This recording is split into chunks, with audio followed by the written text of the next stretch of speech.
Hey guys, welcome back to my channel. Before I get started in the video, just want to thank everyone for watching and subscribing to my channel. Please do so if you haven't. I've had dentures now for almost a year and a half. I got my dentures back in January of 2021. It is currently May 2022.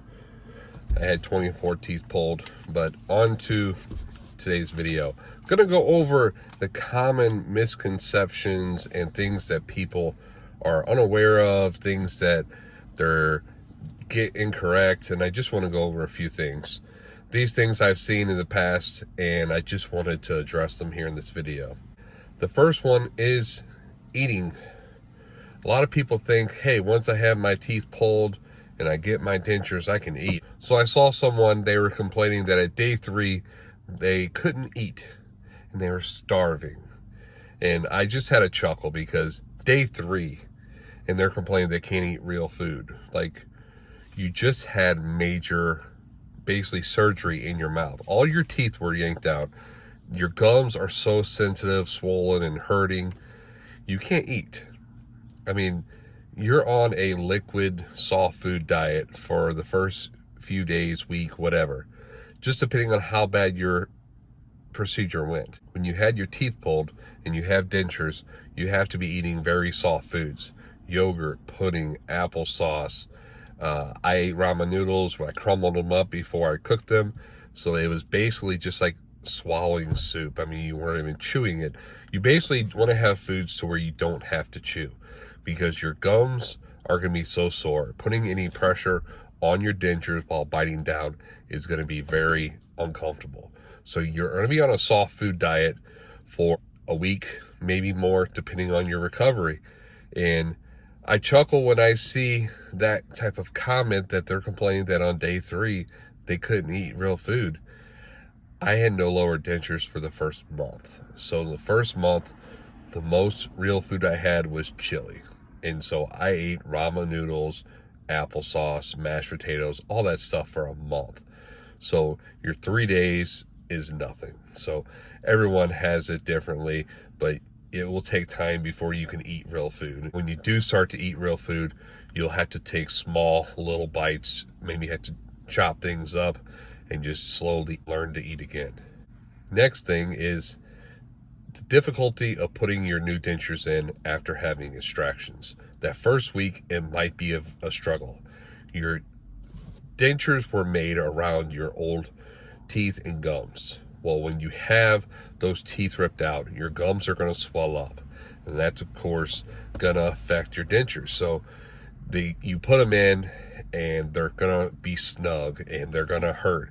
And a lot of times what I've seen and what I had personally, so after 24 hours, when I took my dentures out for the first time to sleep without them, the next morning trying to put my lowers back in wasn't happening. My lower gums were just too swollen and sensitive, and I couldn't get them back in, and I wasn't going to force it and cause more discomfort. My uppers, luckily, they were a little bigger, so they were able to slide in place and not have an issue with going in. But that might be a struggle. You might have to go a few days without one of your dentures, and that's something you have to be aware of.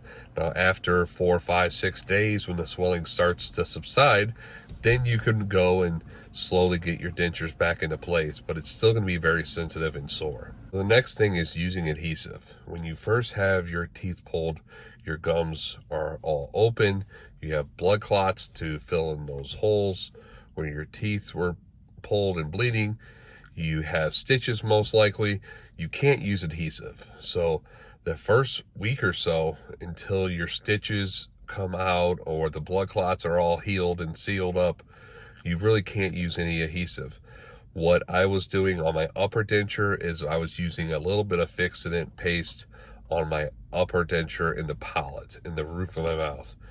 So that was allowing the denture to stay in place but not get any adhesive on those holes, because you don't want pulling out that blood clot or the stitches to get pulled out. Now, once they are healed up some and your stitches are starting to fall out, I was told by my dentist that the Seed-Bond wafers were okay to use for a while. they didn't have any issues with it getting in your holes there and pulling those blood clots out. Everybody's different. I've heard no, you can't use those, but my dentist told me I could, and I did use those. So I don't want to give any misinformation, but that's what I was told and what I did, and I had no problems there. Now, another misconception is your lower denture is such an issue. Your lower denture is a floating denture, and this is what the dentist told me. They said your lower denture is going to float. It's going to not stay in place. You're going to have major issues. So they want you to get an implant, in which if you can get an implant, do it. Definitely go ahead and get implants or whatever to get that denture to stay in place. But your lower denture is going to be a struggle at first. And so once you have a good fitting lower denture, when you had a soft reline done or hard reline or whatever, once your denture is very good fitting, it will hold better. Some people go away from using adhesive, just learn to have their denture in there without having that adhesive to hold it in place. I still like to have adhesive, so I use a little bit of Fixodent Ultra Hold Max in my lower denture with a good fitting reline on my lower denture. With the Fixodent paste, I'm getting a all-day hold, 6 a.m. to 10 p.m., no problem. So they try to say that, hey, that lower denture is floating, you're going to have major issues. But once you have that good fitting denture with a reline or whatever, and you use the proper adhesive in the proper amount, which I have a video on my channel showing the correct way to apply adhesive and how much to use, they should hold no problem. So that is one misconception, where people think that your lower denture is never going to be comfortable and you can't eat with them and everything, and that's just not true. So another thing I see is people getting their permanents done way too soon. So I've seen people go and get their teeth pulled and not get immediates, and their dentist is saying, hey, come back and get your permanents at 3 or 4 months. And that's just way too soon. Your gums are still healing, is still shrinking. And I've heard a lot of people say at least 6 months, but I even say longer. So I had my hard reline done at 9 months. And after a month or so, my dentures were starting to get loose. Now, they didn't get very loose, just a little bit. So at about 11 months or so, I did end up start doing at-home relines to get a better fit, and they seem to be pretty steady now. I don't see any more shrinking, being that it's now after a year, but definitely I would wait at least 6 months, the very minimum. I would say go 9 or 10 months, maybe a year if you can, before you get your permanent dentures, because you don't want to have to deal with a soft reline if you don't have to.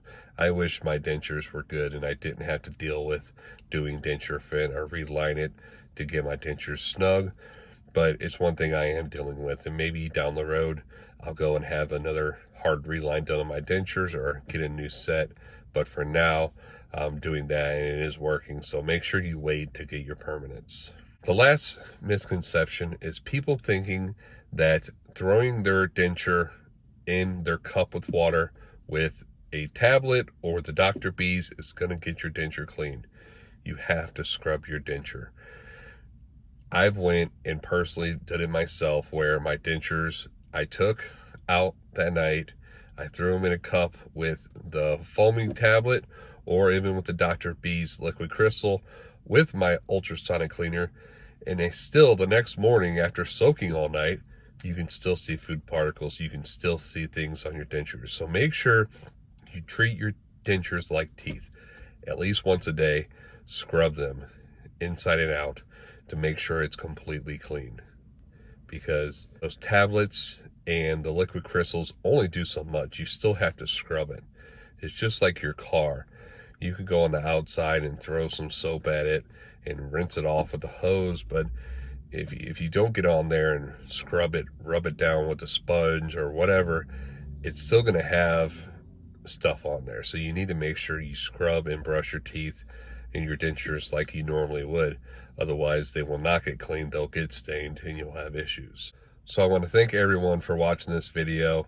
If you have any questions or comments, leave them below. Please like and subscribe to my channel, and you all have a good day.